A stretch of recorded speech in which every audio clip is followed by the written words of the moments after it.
Hi, and thank you for tuning into this podcast. My name is Shay Ryan Douglas, and in this series, we explore community connection, optimal human potential, and transformational collective growth through inspiring conversations with a diverse range of people who are working towards a positive change in the world.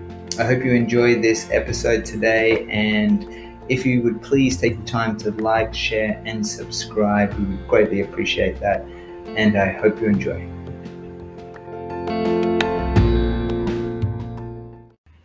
Hello, ladies and gentlemen. My name is Shay Ryan Douglas. Welcome back to another episode of Dr. ETV. Today is very exciting because we do have a special guest on the show. I want to welcome Pete Evans from the Evolve Network. Thank you so much for joining us. And I'd like to introduce Dr. E to facilitate this one today. We've got some very exciting questions. We're really going to dive deep into expressing and standing in our truth, as well as looking at areas of health and wellness that is vitally important for us each all at this time. And so without further ado, thank you so much, gentlemen, for opening up this discussion and this conversation that I feel is very relevant for our times. This is a great discussion to have for everyone, in fact, because what we're moving through globally as well as individually on a localized level is so unknown and uncharted. And what we're facing, or what we're expressing today, is how we can face some of the most difficult challenges and adversities, but move through it with ease and grace, as I would suggest Pete Evans has done in this extremely tumultuous time. So I just want to thank you both for being on the show. Dr. E, if you want to open it up with some questions, that would be fantastic. Thank you so much.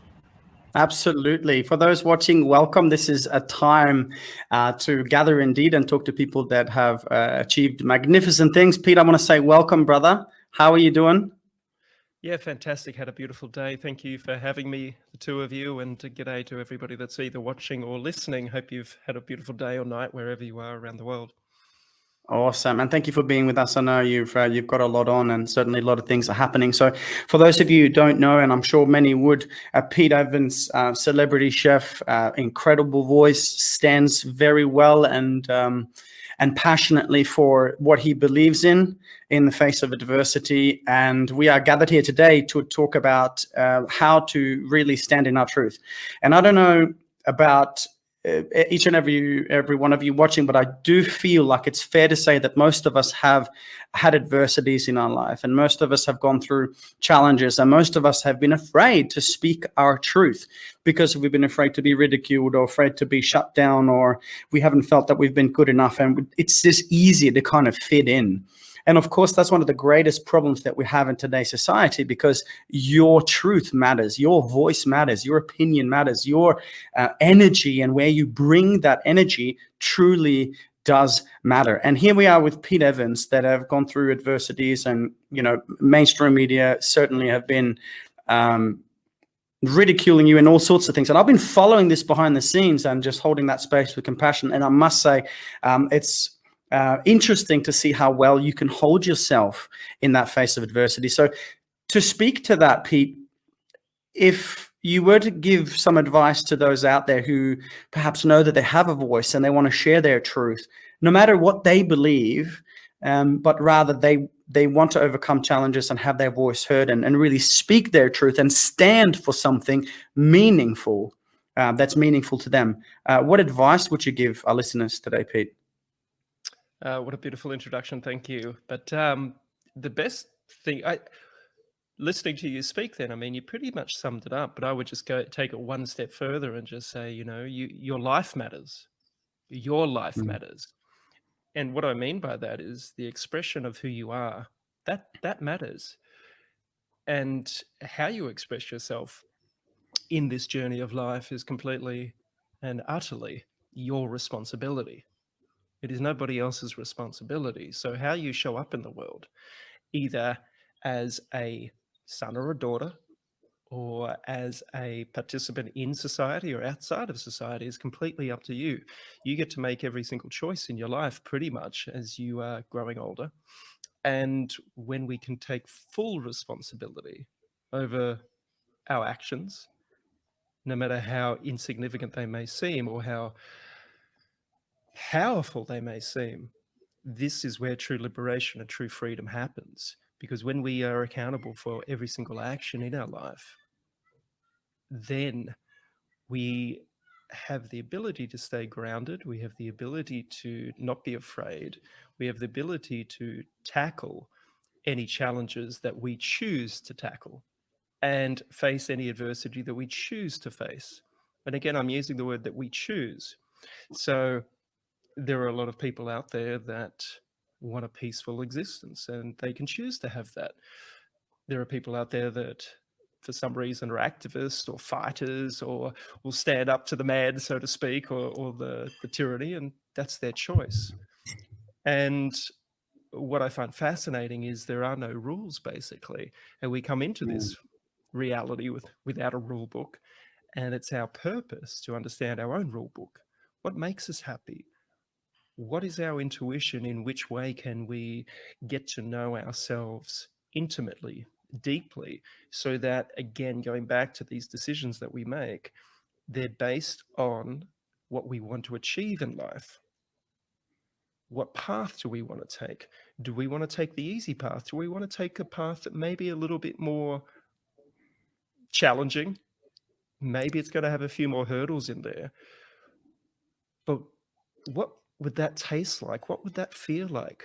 What would be the opportunity for growth in that path? But if I take the easier path, what would that mean for me? What would that taste like after a couple of years? What would that feel like? Would there be any regret? Would there be any what if? You know, and these are the questions we have to ask ourselves, and each and every one of us has our own, I guess, compass as to which direction we want to take. And we can change that compass at any point in time. You know, if we need an easier route for for a day or for a minute or for a week or for a year, we can do that without having to explain to anybody why we're just taking some time out because I've got to get my shit together.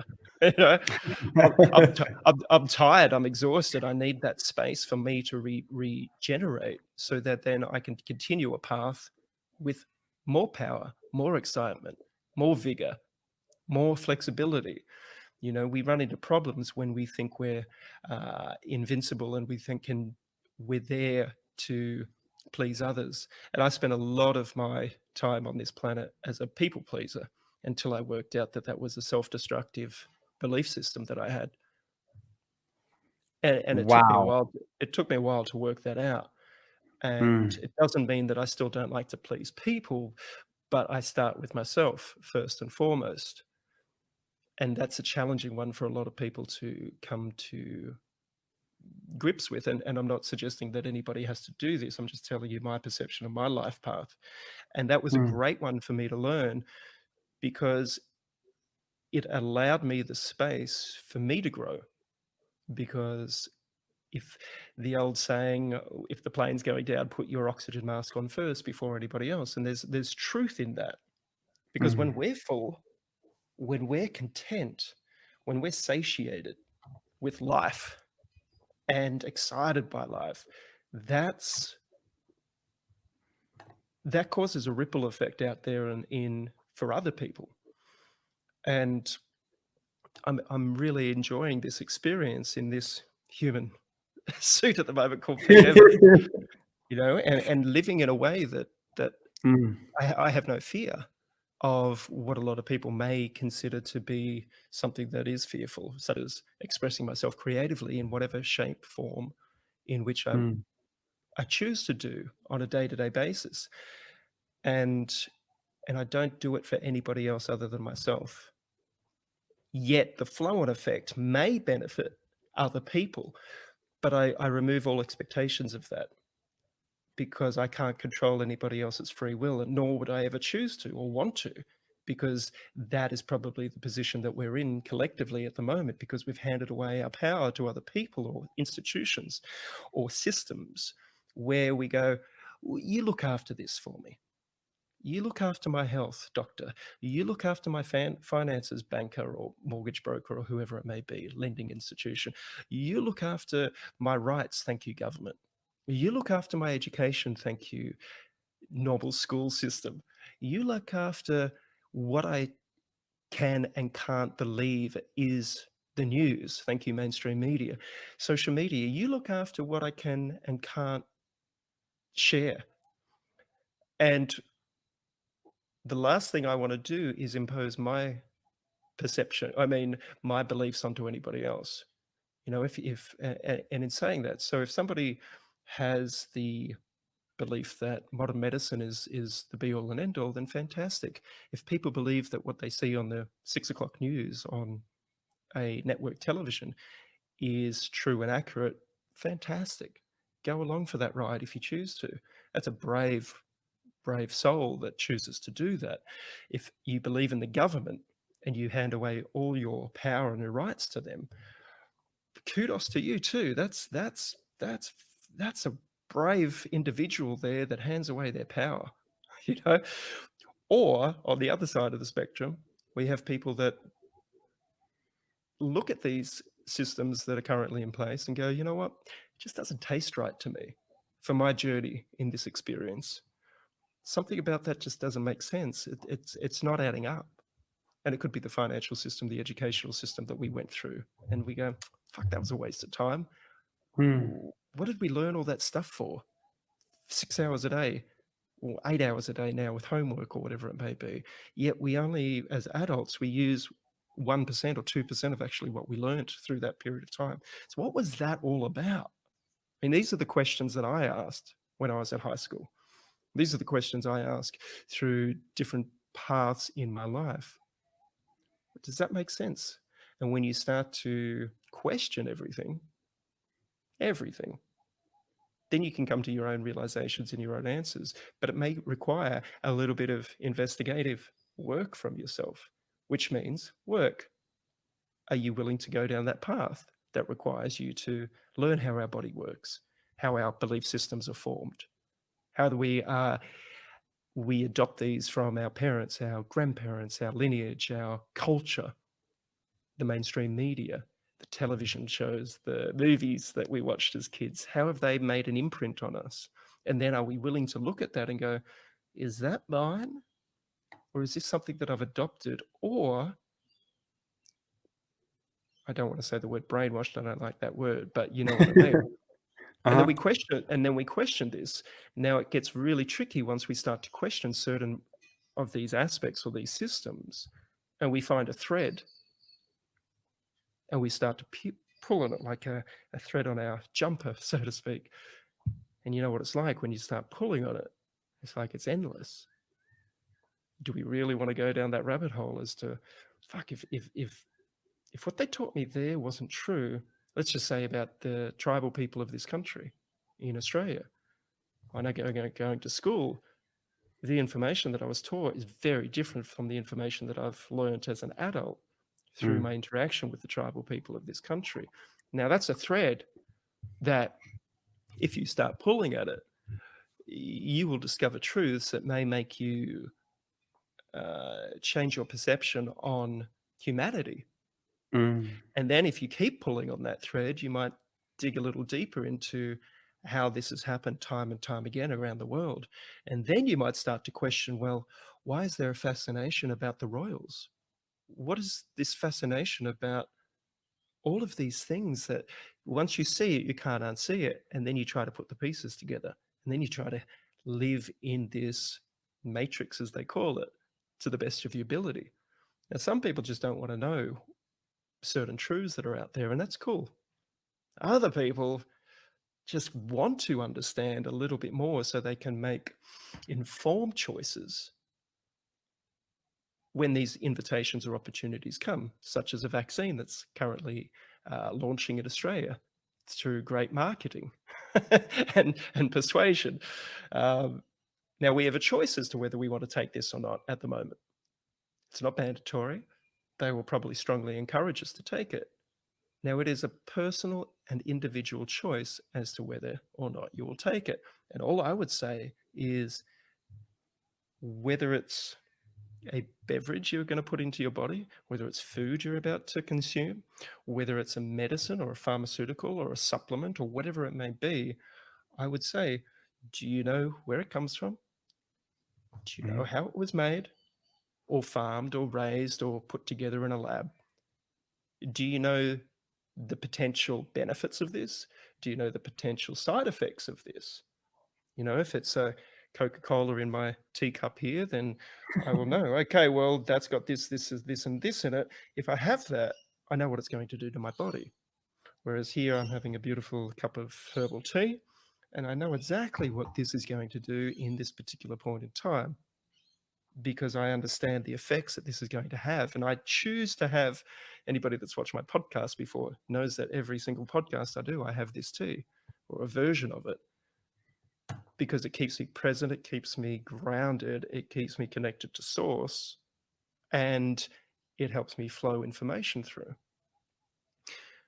We just cooked some dinner tonight, and it's organic pumpkin, organic cauliflower. We've got some grass-fed organic mince, and we're going to put that together into a Middle Eastern concoction after this podcast. And I know exactly where that food come from. We raised the cow with our neighbor. We killed the cow with our neighbor, with his family and kids watching it. We partaked in the butchering of it with the butcher that came to our property. So there was no abattoir. It was done here on the land. We know exactly what's in this meal tonight. We know the side effects of this. The positive side effects is we contributed to the land through the manure, through the regeneration of the soil on this land. We know that one cow is going to feed our family for a year. So that means we don't have to buy meat down at the supermarket, which has processing, which contributes to the journey of these animals into a confined environment, and then they go to a slaughterhouse, which is not what I would call ethical. And then we know that that muscle meat, that fat, is going to help our bodies and thrive, as well as the vegetables. I believe we're omnivores, and we can go between carnivorous and plant-based. I like to do both, from eating meat and vegetables. And then we go on to the medicines, such as the vaccination issue at the moment. Now, if somebody wants to take the vaccine, if they trust in a criminal organization that has paid out billions of dollars in fines for misleading the public, and they trust their government that they know what's best for every single individual in this country, without checking on their current health history, without knowing if they've got any autoimmune diseases that are present or haven't been detected yet, or cancers, or ethnic background, or age and dosage, and any emotional behaviors that may need addressing before inserting a poison concoction. If people believe in that and want to do that, then so be it. That's their journey. They've chosen this path in this life to go down that roulette wheel. Like, fuck, you're doing that? Wow, you got some fucking go about you. Because that is showing up. That is like spinning that wheel. What are we going to get here? That's Russian roulette. Whoa. Whereas for me, I'll do my investigation and go, you know what? Putting something in, just like the beverages, just like the food they're about to eat, just like the information from the news sources or alternative media or whatever, I get to choose which is going to nourish me or which could potentially cause a side effect, a negative side effect or a positive one. So when I look at something like the vaccine, I'm like, well, have they done enough studies on this? I might just sit back a few years and see what happens, because I don't really trust those companies that have paid out billions of dollars in fines so far. I don't really trust the studies that they've presented. There seems to be a lot of anomalies in there, and it doesn't really seem that thorough, especially because they haven't really done any animal testing on this. Not that I'm supporting animal testing in anything. Just seems bizarre. We have to test something on an animal. It's a poison.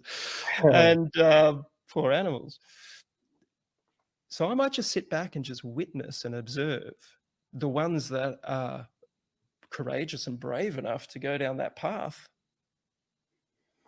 and go, fuck, here we go. I'm just going to sit back and observe. But at the end of the day, I'm probably not going to stick anything in that's made by these companies or recommended by the government in my body in this lifetime. Mm. So I hope that One, sort of sums it up. I think that was brilliant. I think, and also what you speak to here is for everyone, not, I mean, independent of what you believe for or against, to do the due diligence. And I speak to this often as well. I mean, if we don't have the information, what would happen if something did happen? And so to do our research. Now, I must say, you are a spiritual man. You're talking about source. You're talking about consciousness, and many of our viewers and listeners out there are very similar minded. And I heard a saying once. It was real simple. I would rather have the whole world against me than my own soul. And if there's something that I've witnessed is that you, which seems to me comes from that place of awareness and compassion. And again, not talking about what's good, bad, right, or wrong, what people believe or don't believe, but rather, as I said, speaking your truth. So what would you say if you have that level of awareness from the soul, what would you say to those people who don't know what to do and they don't know what to think? Obviously, do your research, but what would be something that you have learned over that period of time that changed your life? Well, that's a big question. And again, it comes back to trusting yourself. And how do we trust ourselves in a society that sort of takes away our trust, or we give it away? So that when we talk about intuition, that's formed, or it's in our guts, right? Now, in a modern Western world, it seems that every chance anyone gets, and I'm talking about business or the government, they're trying to do their best to damage our gut flora. Fluoride in the drinking water, chlorine in the drinking water. We have glyphosate, toxic chemicals sprayed all over our food. We have genetically modified corn and cereal grains that are fed to grain-fed cattle. The list goes on. We can look at farmed fish. The list goes on. We can look at what's being sprayed in the sky, which is very contentious, but there's definitely shit being sprayed in the sky. It's beyond debate anymore that something funky is going on. And even if you don't believe in that, let's just take the pollutants from the cars and from transport and living in the cities. And if we wanted to take it a step further, the EMFs that are coming from this screen, from the power that's plugged in here, from the Wi-Fi, from our cellular towers. The list goes on and on. All of these disrupt our gut microbiome. It's as simple as that. The more, you can take it a step further into what do we watch? Blue light that comes out of our screens of a night time from our LED lighting or from our fluorescent lights of a night time. These all disrupt either our hormones and our gut microbiome. It's everywhere we turn in a Western world. We're basically having an onslaught of things to basically disrupt the function of a human being. Now, when this happens, the first thing I notice or have come to realize is the intuition that comes from our gut seems to be, what would you call it? When you've got a compass and it can't find true north. That's sort of where we're at the moment. And I'm generalizing here, but let's just take this as an analogy.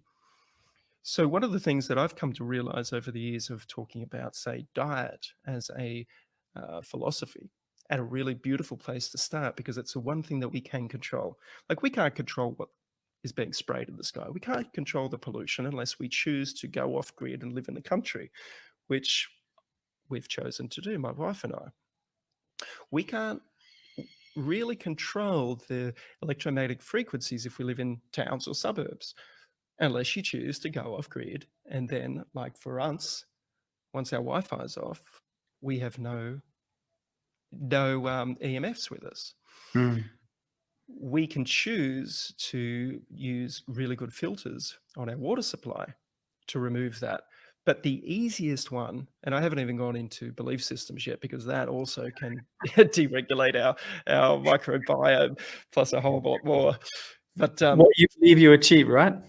but the easiest thing we can do of a day-to-day basis, the one thing we can control, most of us can, unless you're a child or an invalid, or but generally we can control what we put into our mouth in the form of food. And the one thing that I've learned over the last 10 years is when we can control that and consciously have such great awareness about where our food comes from, how it has an interplay not only with our gut, but with our mind and also our spirit, which I can talk into if you like, is that this is one of the keys to turn on our intuition. Because then we sort of have this direct communication. We're back on. We're back on to our compass.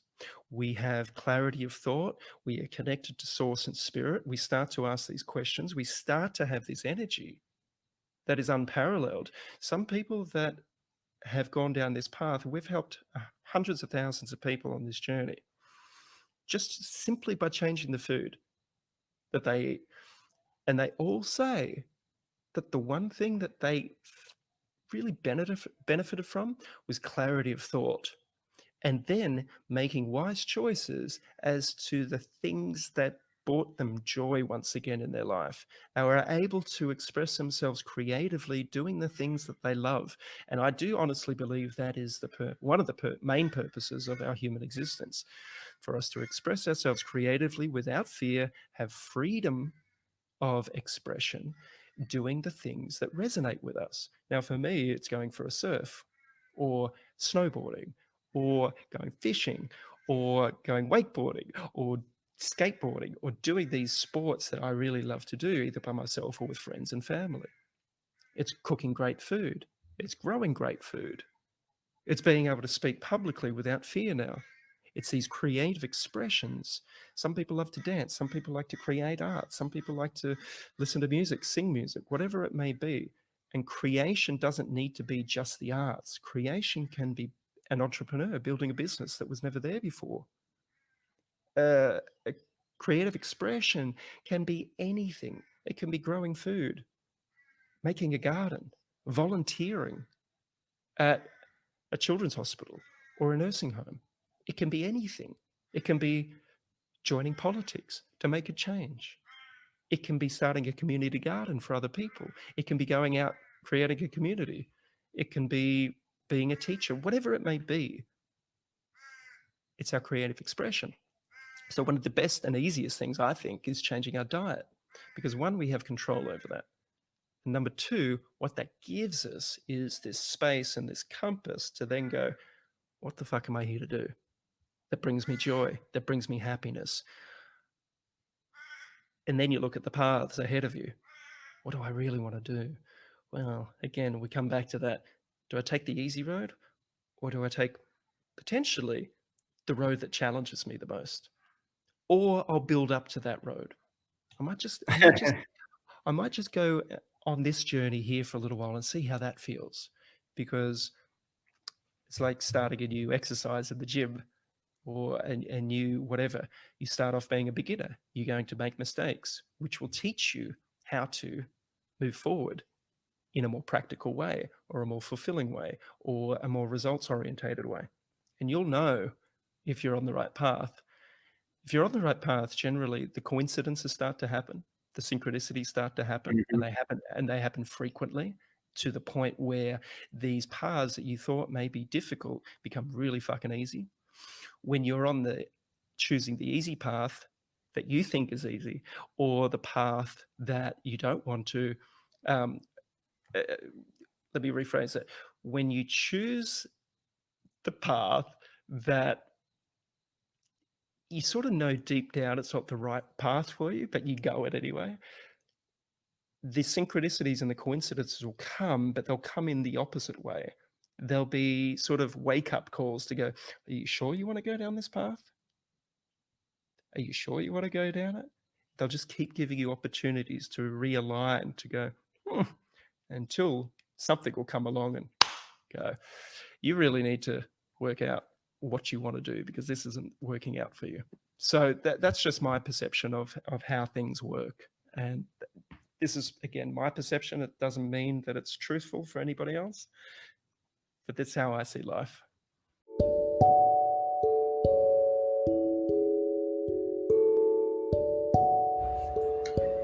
Thank you so much for tuning into this episode and for listening to this podcast. I really hope you enjoyed this series, and if you'd like to listen to the full episode and get more conscious content online, tune into our online video platform at earthheroestv.com. Hope you have a great day, guys, and a huge love from me, and see you next time.